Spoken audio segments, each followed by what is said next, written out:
ሰላም ጤና ይስጥልኝ ውድ የጂነስ ሚዲያ ቤተሰቦች ተማሪዎች እንዴት ናችሁ? እንኳን ወደ ጂነስ ሚዲያ በሰላም መጣችሁ እያልኩኝ ዛሬ ይዤላችሁ የመጣሁት ከባለፈው እንግዲህ ሪሜዲያል ሂስትሪን እያየን ነበር ማለት ነው።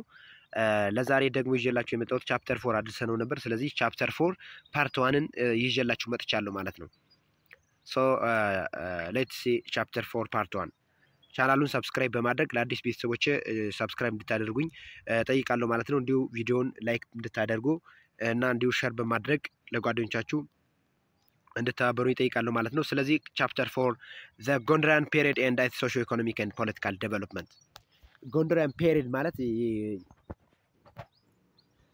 ጎንደሪያን ፔሪድ የሚባለው ፔሪድ ከ1636 እስከ 1636 ያለው ጊዜ ነበር ማለት ነው። ስለዚህ እሱን እናያለን ማለት ነው። እና በጎንደሪያን ፔሪድ ጊዜ ምን አይነት ሶሺዮ ኢኮኖሚክ እና ፖለቲካል ዴቨሎፕመንቶች ታዩ የሚለው እናያለን ማለት ነው። The Gondar period refers to the years during which the rulers of the Highland Christian kingdom ruled from a new capital Gondar called Gondar. ጎንደሪያን ፔሪድ ጎንደር ፔሪድ ተብሎ የሚጠራው አመቱን ነው። ከምን እስከ ምን ያለውን ገዢዎቹ የክርስቲያን ገዢዎች ማለት ነው የጎንደርን ካፒታል መቀመጫቸው አድርገው የገዙበት ጊዜ ጎንደር ፔሪድ ተብሎ ይጠራል ማለት ነው። beginning from the mid 6th century the kingdom የጀመረው በ19ኛው መቶ ክፍለ ዘመን አጋማሽ ነበር ማለት ነው።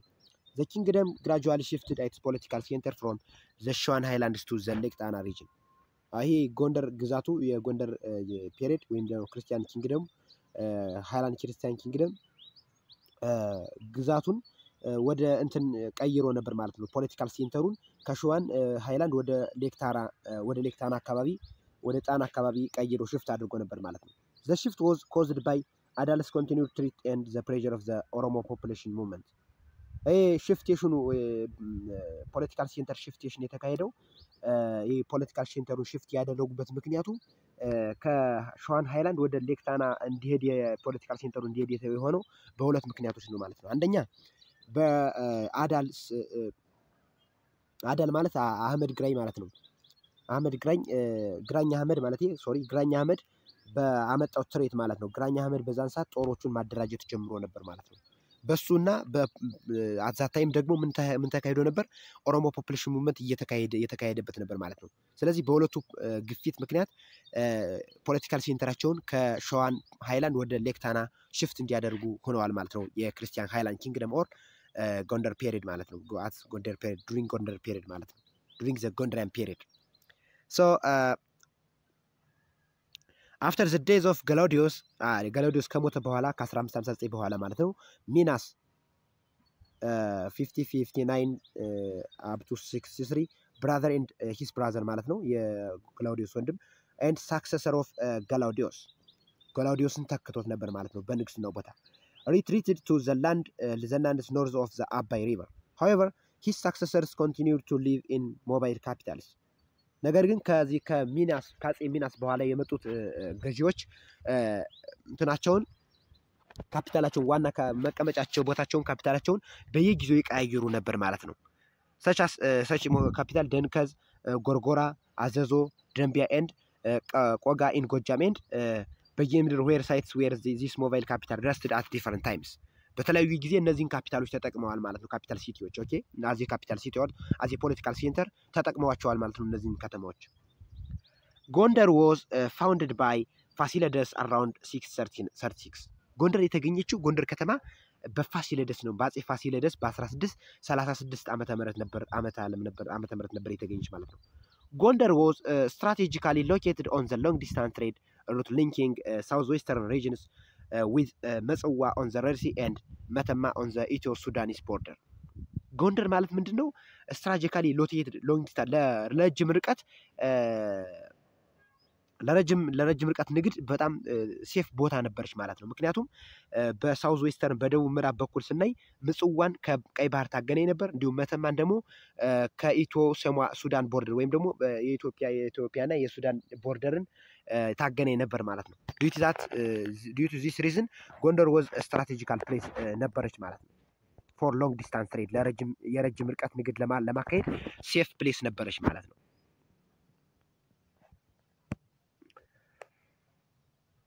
its establishment or Gondar establishment as a permanent capital city indeed the tradition of ruling from temporary camps. Gondar continued to serve as a political center for the next 2 centuries. ጎንደር ለፖለቲካ ዋና መቀመጫ ሆና አገልግላለች ላለፉት 200 ዓመታት ማለት ነው። ለተከታታይ በ1636 በአጼ ፋሲለደስ ከተገኘች በኋላ ከተቋቋመች ከተመሰረተች በኋላ ለ200 ለተከታታይ 200 ዓመታት ፖለቲካል ሴንተር ሆና አገልግላለች ማለት ነው ጎንደር። ኦኬ ጎንደር ቢካም ናውን ፎር ኢትስ አርኪቴክቸራል አቺቭመንትስ ኤንድ ቢልዲንግ ቴክኖሎጂ በህንፃ ስራ በጣም የታወቁ ናቸው ጎንደሪያን። Several kings who ruled from Gondar built magnificent castles as palaces. ብዙ ንጉሶች ብዙ የጎንደር ነገስታት ብዙ ህንፃዎችን ገንብተዋል። ብዙ ቤተ መንግስቶችን ትልልቅ ቤተ መንግስቶችን ገንብተዋል ማለት ነው። In addition, churches, bridges and swimming pools were constructed. በተጨማሪ ቤተክርስቲያኖች፣ ብሪጆች፣ ድልድዮች እንዲሁ የመዋኛ ገንዳዎች ይገነቡ ነበር፣ ኮንስትራክት ያደርጉ ነበር ማለት ነው ጎንደሮች። Notably during the reigns of its 3 successive kings. በዋናነት ይሄ የተካሄደው በእነሱ የጎንደር በተከታታይ በነገሱ 3 ነገስታት ነው ማለት ነው። እነሱም ፋሲለደስ ማለት ነው የመጀመሪያው፣ ዮሐንስ the first and ኢያሱ the first. ጎንደር attained great prosperity and technological developments. በእነዚህ በሶስቱ ነገስታት በነገሱበት ጊዜ ወይም በእነዚህ ሶስቱ ነገስታት በነገሱ ዘመን ጎንደር በጣም ኃይለኛ የሆነ አቺቭመንት አካሂዳለች። ቴክኖሎጂካል ዴቨሎፕመንት አድርጋለች። ግሬት ፕሮስፐሪቲ ብሩህ ተስፋ ያሳየችበት ነው ማለት ነው። ትልቅ ስኬት ላይ የደረሰችበት ነው ማለት ጎንደር አት ዘ ፕሬዘንት ጎንደር እንድትባል ያደረጓት እነዚህ ሶስቱ ነገስታት ናቸው ማለት ነው። ፈተና ላይ ብዙ ጊዜ ይመጣሉ። ፋሲለደስ፣ ዮሐንስ the first and ኢያሱ the first are the 3 kings of Gondar that achieved great prosperity and technological development of Gondar. Okay, the city grew and traditional schools of learning were built and expanded around their palaces and churches. These 3 Gondarian rulers were also politically stronger than their successors. እነዚህን ሶስቱ ነገስታት ስናያቸው በፖለቲካል አገዛዛቸው በፖለቲካ አመራራቸው ኃይለኛና ጠንካራ የሚባሉ ነበር። ከሌሎች ከነሱን ከተኳቸው ስናወዳድራቸው በጣም ጠንካራ ነበሩ፣ ስትሮንግ ነበሩ ማለት ነው። በፖለቲካል በጣም ጎበዞች ነበሩ ማለት ነው።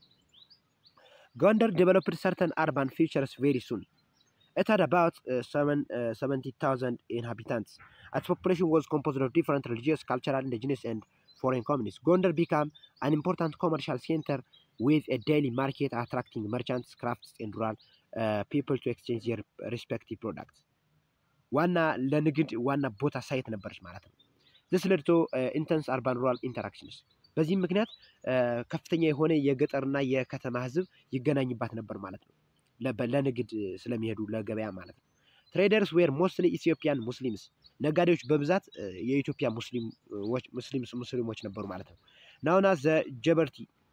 However, ጀበርቲ ይባሉ ነበር ማለት ነው። However, there were also other occupational groups like the ቤተ እስራኤል። ሌሎች ደግሞ ግሩፖች ነበሩ ቤተ እስራኤል በመባል የሚታወቁ። There were separate living quarters for the Muslim communities. For the ቤተ እስራኤል and also for some foreign communities from India, Greek, Armenia and Persia. Cash payment for labor service was also introduced. The ruling class enjoyed a luxurious life and lived in their beautiful palaces and castles. ruling class ማለት የገዢዎች መደብ በጣም አሪፍ ላይ ህይወት ይኖሩ ነበር ማለት ነው። የራሳቸው የሆነ ቢዩቲፉል ቆንጆ የሚያማምሩ ቤተ መንግስቶች ነበሯቸው። They took advantage of Gondar's commercial and urban prosperity. However, it was only during the reigns of the first 3 kings that Gondar led a life of glory. ወርቃማው ዘመን የተባለው ማለት ግሎሪ ክብር ለአሁን ላይ ላላት ክብር የደረሰችው በእነዚህ ቃላይ ባወራናቸው 3ቱ ነገስታት ነው ማለት ነው። እነሱም ፋሲለደስ፣ ዮሐንስ ዘፈርስ እና ኢያሱ ዘፈርስ። በእነዚህ በ3ቱ የጎንደር ነገስታት ጊዜ ጎንደር ትልቅ አቺቭመንት ትልቅ ስኬት በቴክኖሎጂካል ዴቨሎፕመንት እንዲሁ በፖለቲካል ዴቨሎፕመንት ስትሮንገር የነበረችበት ጊዜ ነበር ማለት ነው። So political disorder and social unrest became common in the city. ፖለቲካል ነገር ግን ይህ እንዳለ ሆኖ ፖለቲካል ዲስኦርደር ነበር ማለት ነው። የፖለቲካ ለመረጋጋት በከተማይቱ ነበር ማለት ነው። Court intrigues became common, accompanied by poisoning and assassination of kings and princes. The Gondarian monarchy could not keep its former political power. This was partly because of its military weakness. ነገር ግን የጎንደር ሞናርኪ ሊቀጥል አልቻለም ማለት ነው በነበረው ዊክነስ ማለት ነው በሚሊታሪ ዊክነስ የጦሩ ደካማነት ጦሩ ስትሬንግዝ አልነበረም ማለት ነው። ፋይናሊ they were unable to impose control over regional lords and provinces. Following the assassination of Iyasu I in 706, the imperial court itself had to be guarded by powerful warlords. ኢያሱ ዘፈርስት ወደ ስልጣን ከመጣ በኋላ ኢምፔሪያል ኮርቱ ኢትሰልፍ ጋርድ ሆኗል ማለት ነው። ጥበቃ አቁሟል ማለት ነው። ፓወርፉል ዋርሎርዶችን አቋቁሟል ማለት ነው። The period led to the strengthening of warlords of different regions with little or no control from the weakening center. The last stage of the Gondar period was dominated by the growing power and importance of a Kwara born woman called እቴጌ ምንትዋብ። የመጨረሻው የጎንደር መጨረሻ የገዛችው እቴጌ ምንትዋብ ነበረች ማለት ነው። she was the wife of Emperor Bakafa የኢምፔሪየር ባካፋ ንግስት ሚስት ነበረች ማለት ነው። soon after the death of ባካፋ ከሞተ ከቅርብ ጊዜ በኋላ she began to rule over the kingdom as a regent for her young son and the successor of Bakafa, Iyasu II. Until he died in 767. She was supported by her strong brother. በትልቅ ወንድሟ በሱ ጠንካራ ወንድም ነበራት፣ በሱም ትደግፍ ነበር ማለት ነው። ወልደ ልዑል ይባላል ማለት ነው የሷ ወንድም። on whom she bestowed the prestigious title of ራስ ቢትወደድ ብላ ሰጠዋለች ማለት ነው ሹመት። The warlords were contending for the title of ራስ ቢትወደድ and position during the whole period of the ዘመነ መሳፍንት። ዘመነ መሳፍንት ከዛም በኋላ whole period of ዘመነ መሳፍንትን እንትን ብላለች ማለት ነው። ምንትዋብ lost power in 769 to the Tigrian warlord ራስ ሚካኤል ስሁል። በትግራይ የጦር አለቃ በነበረው በራስ ሚካኤል ስሁል ተብሎ በሚጠራው ስልጣኗን አጣለች ማለት ነው እቴጌ ምንትዋብ ማለት ነው በ1769። ራስ ሚካኤል ስሁል came to ጎንደር ወደ ጎንደር መጥቷል ማለት ነው። kill the reigning king ኢዮአስን ገሎታል ማለት ነው። and took over the title of ራስ ቢትወደድን የሚለውን እሱ ወስዷል ማለት ነው። ጎንደር also suffered from internal splits within the Ethiopian Orthodox Church። ነገር ግን ጎንደር at the same time ይሄ ሽኩቻው እንዳለ ኑሮ ሆኖ በኢትዮጵያ ኦርቶዶክስ ቤተክርስቲያንም ስፕሊት መከፋፈል ነበር ማለት በዛ ዲስተርብ እየሆነች ነበር እየታመሰች ነበር ማለት ነው። in addition the clergy were engaged in conflicts over religious principles or doctrines that also had a regional character. ክለርጂ ማለት የቀሳውስት የሃይማኖት ሰዎች ማለት ነው ግጭት አስነስተዋል ማለት ነው። በሃይማኖት መርሆች ላይ አለመስማማት ተከስቶ ነበር ማለት ነው። The compression of political and religious disputes finally led to the period of the ዘመነ መሳፍንት or the era of warlords. መጨረሻ ምን ሆኗል ማለት ነው? ወደ መጨረሻ ወደ ምን ወስዶታል ማለት ነው? ያለው የፖለቲካና የሃይማኖት አለመረጋጋት ተፈጥሮ ወደ ዘመነ መሳፍንት or the era of warlords ወደሚባለው ዘመን ወስዶናል ማለት ነው። So 4.1 the Jesuit and their evangelization in Ethiopia. ጀስዩት የሃይማኖት ሚሽነሪዎች የመጡበት የሃይማኖት ሚሽነሪዎች ሰባኪዎችና አመጣጣቸው ወደ ኢትዮጵያ እንዴት መጡ የሚለው እናያለን ማለት ነው። So Catholicization and civil wars. We discussed the development of early contact between the Christian kingdom and Portugal. On the basis of this contact, ልብነ ድንግል sent a letter to Portugal. በክርስቲያን ኪንግደም የክርስቲያን ገዢዎች ከፖርቹጋል ጋር ከፍተኛ የሆነ ሪሌሽን ነበራቸው አይደለ? የሙስሊም ገዢዎች ደግሞ ከኦቶማን ተርክሽ ጋር ከቱርኮች ጋር ሪሌሽን ነበራቸው። ስለዚህ የክርስቲያን ገዢዎች ከፖርቹጋል ጋር ሪሌሽን ሲያደርጉ ስለነበር ልብነ ድንግል ወደ ፖርቹጋል ደብዳቤ ጽፎ ነበር ማለት ነው። ልብነ ድንግል sent a letter to Portugal in which he requested military assistance for the war against ኢማም አህመድ ኢብራሂም። ወደ ፖርቹጋሎች ደብዳቤ ልኮ ነበር አጼ ልብነ ድንግል ማለት ነው።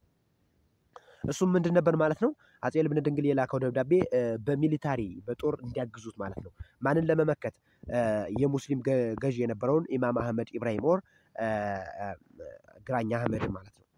as stated earlier that military help came in 1541 and played a decisive role in ending the Muslim hegemony in the Christian kingdom. The Portuguese soldiers killed Imam Ahmed and forced the Muslim army to retreat to Aden.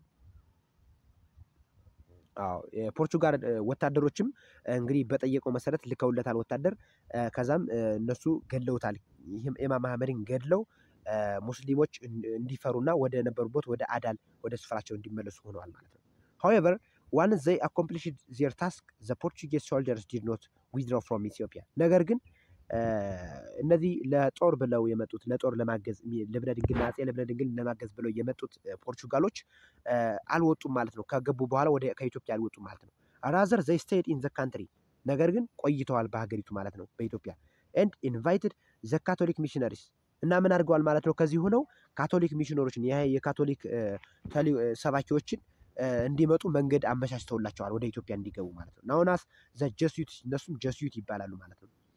who sought to convert the Orthodox Christian of Ethiopian to Catholicism ምንድነው ያሰቡት ዓላማ አድርገው የሚመጡት የኢትዮጵያን ኦርቶዶክስ ቤተክርስቲያንን ወደ ካቶሊኪዝም ለመቀየር ነበር ማለት ነው። although we do not know what was discussed between the king and his Portuguese messengers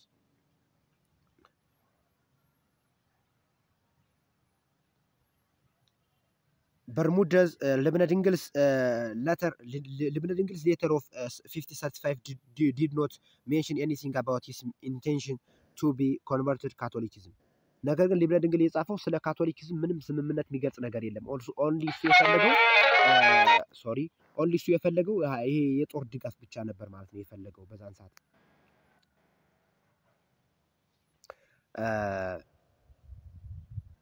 ስለዚህ እዚህ ላይ እና ስልክ እየተደወለ ነው እንዴት ማድረግ እንዳለብኝ አላውቅም።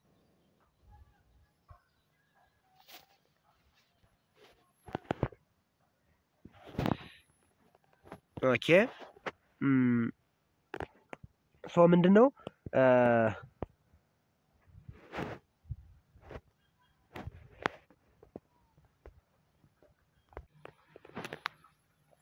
ይቅርታ ያው ስልክ ተደውሎብኝ ስለነበረ ነው ሶሪ በጣም።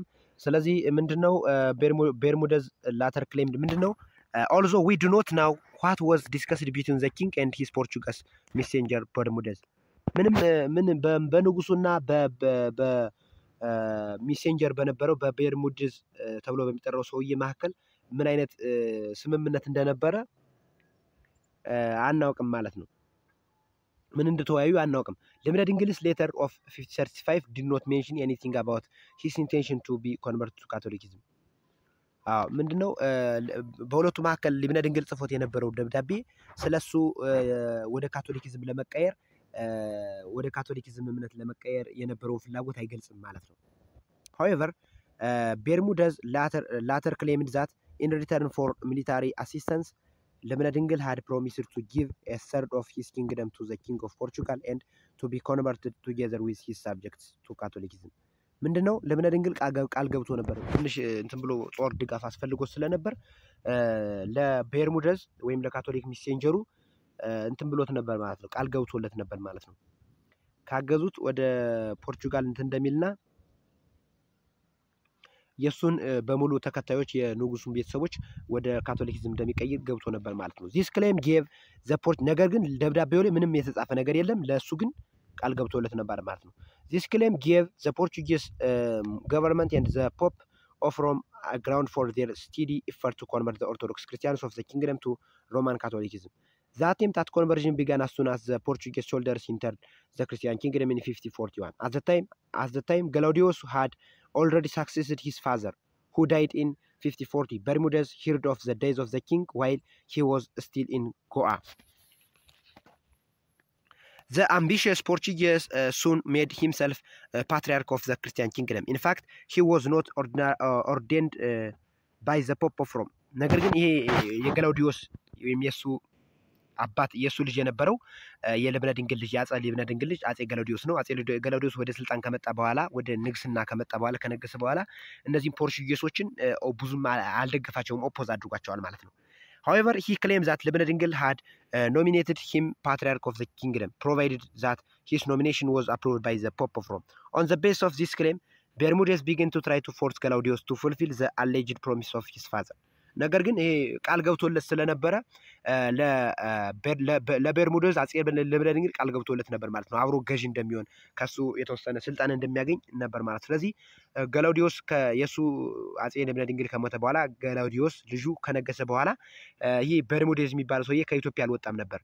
ይጠይቀው ነበር ማለት ነው። በተደጋጋሚ እንደዚህ ለምንድነው የአባትን ቃል ማጠብቀው ምናምን እያለ ይጠይቀው ነበር ማለት። ሂ ሪኳየርድ ዘ ኢምፔረር ቱ ኮንቨርት ቱ ካቶሊኪዝም እና ደግሞ እምነቱን እንዲቀይር ሃይማኖቱን ወደ ካቶሊኪዝም እንዲቀይር ይጠይቀው ነበር ማለት ነው። ኤንድ ሪኮግናይዝ ሂስ ፖዚሽን አስ ኤ ፓትሪያርክ ኦፍ ዘ ኪንግደም ሂ ኦልሶ ኢንስቴድ ሂም ቱ አሲስት ኢን ኮንቨርቲንግ ዘ ሳብጀክትስ ኦፍ ዘ ኪንግደም ቱ ካቶሊኪዝም በርሙዴዝ knew how much Galaudius depended on the Portuguese army he brought from India. Therefore, he used this situation as a leverage to force Galaudius into fulfilling his demands. ነገር ግን ገላውዲዮስ በሰዓቱ አልተጠናከረም ነበር፣ ጦሮቹን ማደራጀት አልጀመረም ነበር ማለት ነው። ምንድነው በፖርቹጋሎች ጦር ዲፔንድ የሆነ ነበር ማለት ነው። ለገላውዲዮስ ጦር መጠንከር ፖርቹጋሎች ዋና ፕሌየሮች ነበሩ፣ ተጫዋቾች ነበሩ፣ ከፍተኛ ሚና ይጫወቱ ነበር ማለት ነው።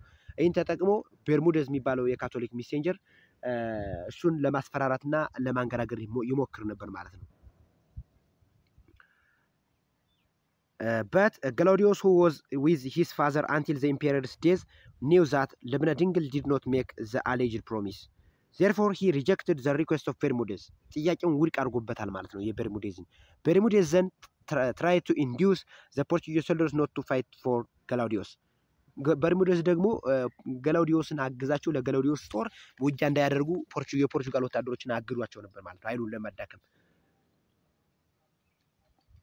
However, the Portuguese soldiers who knew about the story rejected Bermudez's attempt to stop them from fighting on the side of Galaudius. ነገር ግን የበርሙዴዝ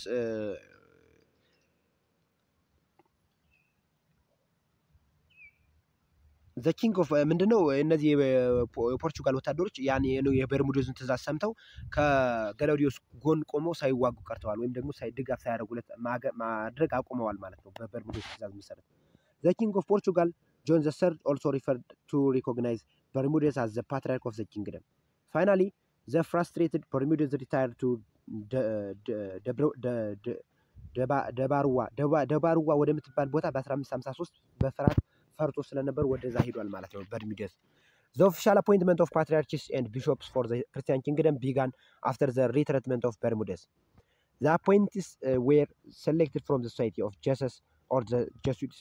Nevertheless, the first attempt at appointment of patriarch and bishops for the Christian kingdom was the result of a misunderstanding of the letter of Galaudius. After the war with Ahmed Ibrahim was over, some of the Portuguese soldiers who fought in the army of Galaudius accepted the request of the king to live permanently in the kingdom. So the grateful king wrote a letter to the king of Portugal to send a Catholic priestess who could render religious service for the Portuguese soldiers. But King John III of Portugal thought that Galaudius wanted to be converted to Catholicism. Therefore, the king and the pope ምንድነው ጆን ዘ ሰርድ የሚባለው ሰውዬ የፖርቹጋል እንትን ነበር ማለት ነው፣ ንጉስ ነበር። ገላውዲዮስን ወደ ካቶሊክዝም መቀየር ይፈልግ ነበር ማለት ነው።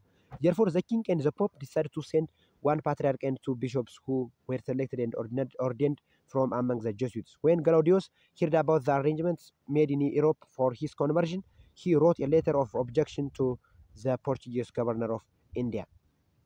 The governor sent a young Jesuit priest called Rodriguez to convince the king to accept the patriarch and become a Catholic. On his way to the court, Rodriguez met Bermudez, who advised him to use threat for enforcing Galaudius to accept his request.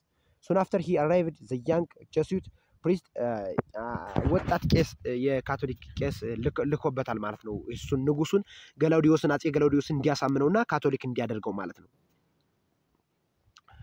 So the Orthodox Christian practice such as circumcision, food taboos, fasting, and the observance of Saturdays as heresies. Galaudius tolerated the priest because he needed the Portuguese army. Galaudius ምንድነው የመጣውን ቄስ የካቶሊክ ቄስ ታግሶታል ማለት ነው። ምክንያቱም ድጋፉ የወታደሮች ድጋፍ ያስፈልገዋል ማለት ነው። ስለሚያስፈልገው እነሱን ሪጀክት ባደረገ ከኢትዮጵያ ቢያስወጣቸው ድጋፋቸውን ማግኘት አይችልም ማለት ነው። as the military conflict with ከአዳል ጋር የነበረውን ግጭት ለማሸነፍ ማለት ነው። however ነገር ግን ገላውዲዮስ rejected the demand for his conversion and Rodriguez returned to Goa. ነገር ግን ገላውዲዮስ ጥያቄ ሲያቀርብለት ወጣቱ ቄስ የመጣው የካቶሊክ ቄስ ሮድሪጉዝ በመባል የሚታወቀው ጥያቄ ሲያቀርብለት ትቀየራለህ ወይ ብሎ ሲያቀርብለት አልቀየርም ብሎ ሪጀክት አድርጎ ሲያደርገው ሀሳቡን ሲነቅፍበት ወደ ጎአ ሽፍት አድርጓል ማለት ነው ይሄ ቄስ። The recruited patriarch and the bishop decided to go to the Christian kingdom and asked the governor of Goa for an armed escort. But the governor opposed the idea of using force and instead sent again a bishop called Andre D. Ovido to try to convince Galaudius. አሁንም ሌላ ጳጳስ ልከዋል ማለት ነው እንግዲህ አጼ ገላውዲዮስን ወደ ካቶሊክ ለመቀየር። ነገር ግን the bishop arrived at the court of Galaudius in 5057 and followed the king from the one campaign to another trying to convince one campaign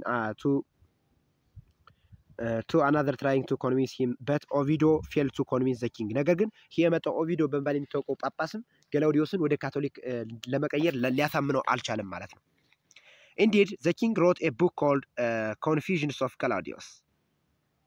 Confessions of Galaudius የሚባል መጽሐፍ ጽፏል ማለት ነው። ይሄ አፍተር እንደዚህ ካደረጉት በኋላ መጠው ዲፊት አድርጓቸው ተከራክሮ ዲፊት አድርጓቸዋል ማለት ነው። ከዛም በኋላ ዲፊት ካረጋቸው በኋላ እና ሊያምንላቸው ሳይችል ሲቀር ከዛ እነሱ ከሄዱ በኋላ ምን ብሏል ማለት ነው። ይሄ ኮንፌሽን ኦፍ ገላውዲዮስ የሚል መጽሐፍ ጽፏል ማለት ነው አጼ ገላውዲዮስ in which he defended the practice of the orthodox faith of his kingdom against the criticism of the Catholic priests. ስለ እነሱ ስለሚከተሉት ስርዓትና የኦርቶዶክስ ኢትዮጵያን ኦርቶዶክስ ቸርች ስለምትከተለው ስርዓት ነበር ማለት ነው የጻፈው።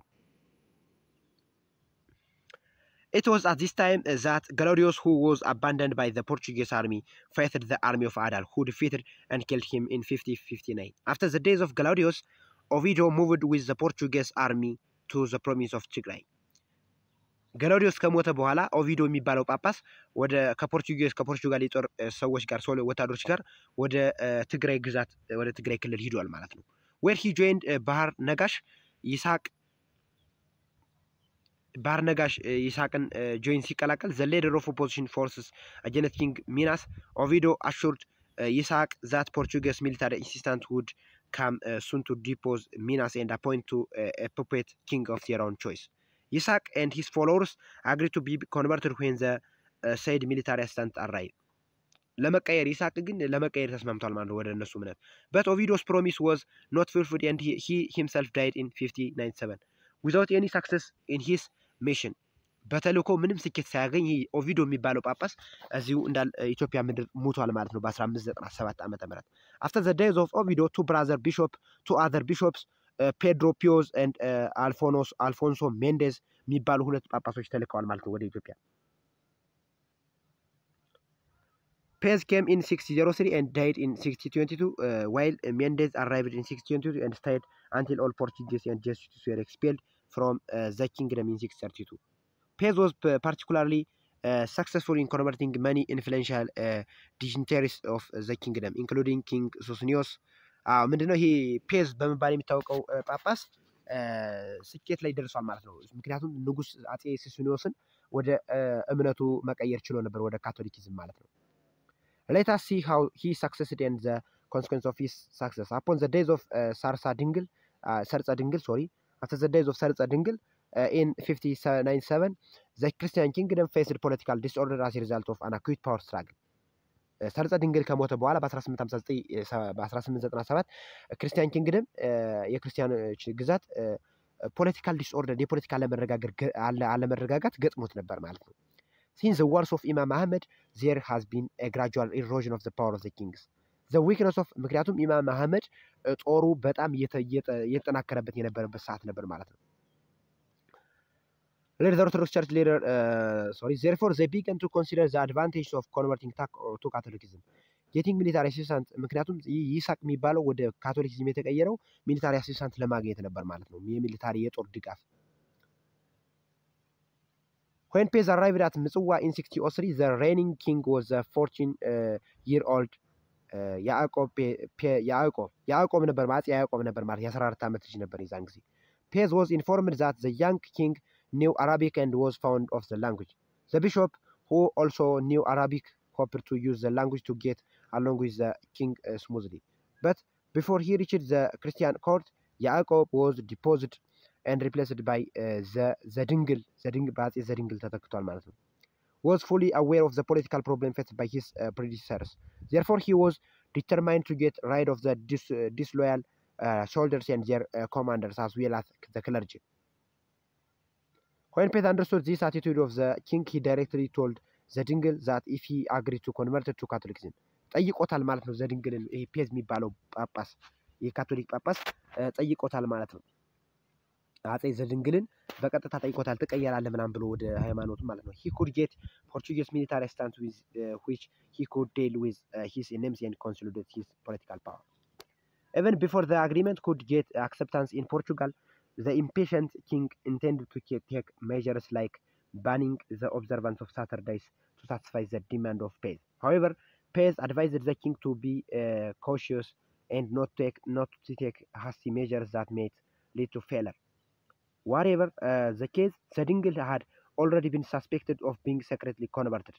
ነገር ግን አጼ ዘድንግል በድብቅ ወደ ካቶሊክዝም ተቀይሮ ነበር ማለት ነው። and consequently በተከታታይ ከዛ ከተቀየረ በኋላ he faced strong opposition from the Orthodox Church ኃይለኛ ተቃውሞ ከኢትዮጵያ ቤተክርስቲያን የኢትዮጵያ ቤተክርስቲያን ደርሶበት ነበር ማለት ነው። which accused him of being converted to Catholicism. In the civil war that followed, ዘድንግል was killed in 60 ዘድንግል በጦርነት ሞቷል ማለት ነው። after the death of the king, ያዕቆብ was again put on the throne. እንደገና ያዕቆብ ደግሞ ወደ ስልጣን መጥቷል ማለት ነው። ፔዝ continues the same dealing with ያዕቆብ who agreed to accept Catholicism.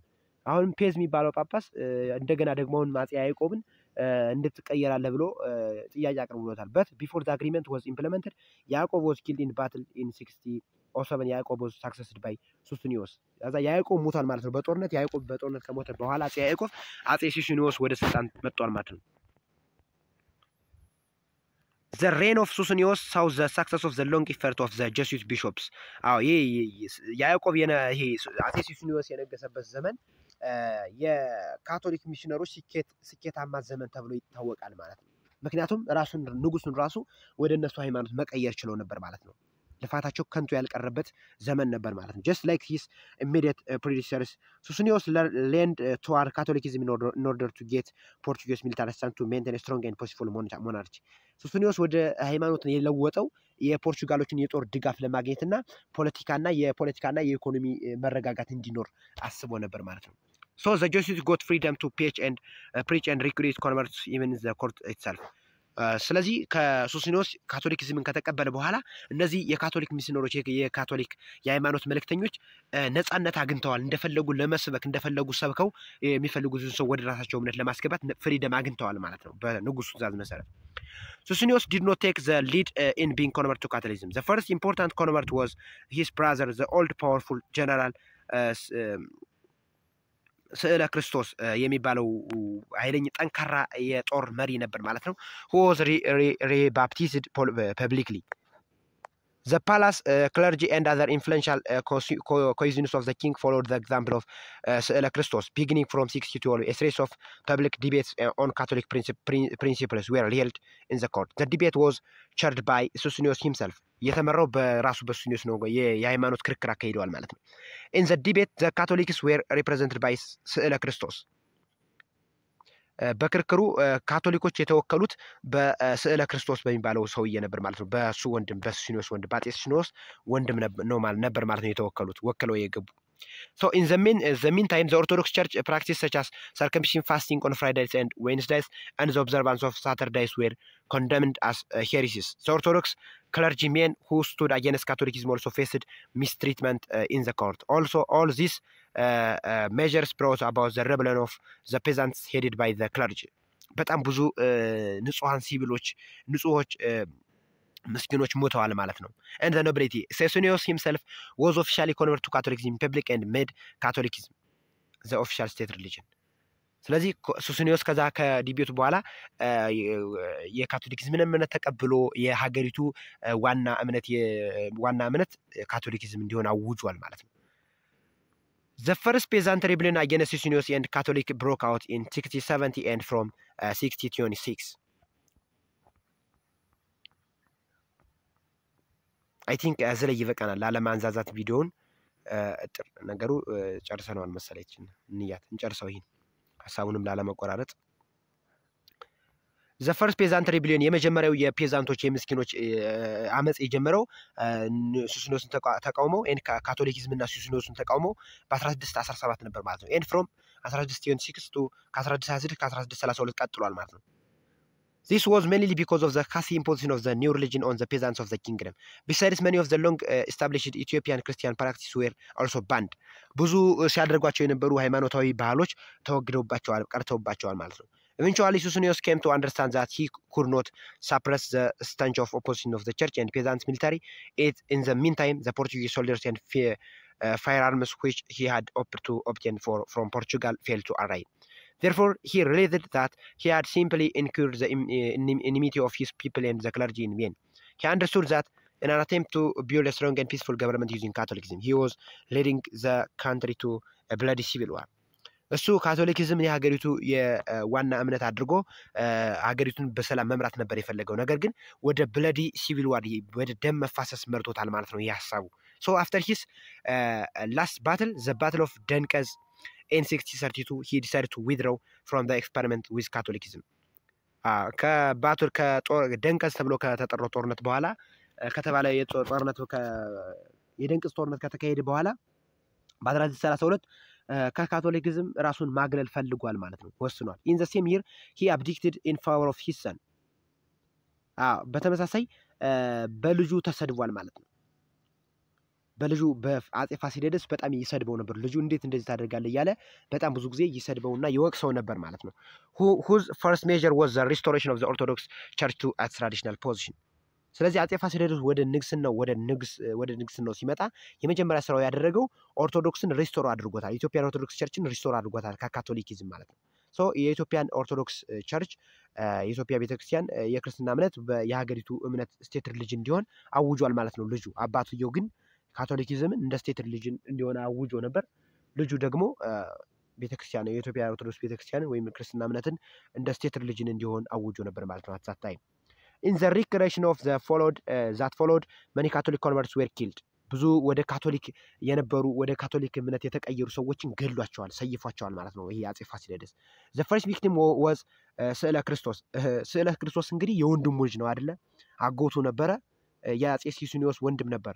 የአጼ ፋሲለደስ አጎት ነበር። እሱ ወደ ካቶሊክዝም ተቀይሮ ህዝቡንም ስትቀይር ቆይታል ብሎ እንግዲህ እሱን ሳይቀር ቢሄድ አድርጎታል። አንገቱን ሰይፎታል፣ ቆርጦታል ማለት ነው። በህዝብ ሰብስቦ ህዝቡን በአዋጅ ነግሮ አስነግሮ ጠርቶ በህዝብ አደባባይ ቀጥቶታል ማለት ነው የራሱን አጎት ሳይቀር። who was publicly hanged on the አንቆታል ማለት ነው። በገመድ ነው ያሳነቀው። hanged ማለት ማሳነቅ ማለት ነው። on the other hand, the Catholic missionaries were not harmed because ፋሲለደስ feared Portuguese interference. ምንድነው? ነገር ግን እዚህ ላይ አንድ እሱ የፈራው ነገር ነበረ። የራሱን ወንድሙ እንዲያደርገው አሳንቆ ገሎታል። ነገር ግን የካቶሊክ ሚሽነሪዎችን ሊነካቸው አልፈለገም ነበር ማለት ነው። ምክንያቱም እሱ ፈርቶ ነበር። ምክንያቱም እንደዚህ የፖርቹጋል ሰዎችን ብገል ፖርቹጋል እኔን ትዋጋኛለች ብሎ ሰግቶ ፈርቶ ስለነበረ ትቷቸዋል ማለት ነው። ፋሲለደስ ordered the expulsion of the Jesuit missionaries from the country. ኤክስፕሉት አድርጓቸዋል፣ ሪጀክት አድርጓቸዋል፣ ከሀገሩ አስወጥቷቸዋል ከኢትዮጵያ ማለት ነው። The theological controversies that shook the foundation of the Orthodox Church in the subsequent centuries were the consequences of the religious conflict between Orthodox Christianity and Roman Catholicism. The religious controversy had also a long-term consequence for the foreign relations of the Christian kingdom. I think this is all about today's lesson. Thank you for your attention. Next time I will continue to 4.2 the ascendancy of the Yeju dynasty. ስለ የጁ ዳይናስቲ እናወራለን ማለት ነው። ዲስከስ እናደርጋለን። ቴንክ ዩ ፎር ዮር አቴንሽን። በፓርት 2 የመቀጠል ይሆናል ማለት ነው። ሰብስክራይብ፣ ላይክ፣ ሼር በማድረግ ቤተሰብ ሁኑ፣ አበረታቱኝ እላለሁ። የሳምንት ሰው ይበለን። ይመቻችሁ።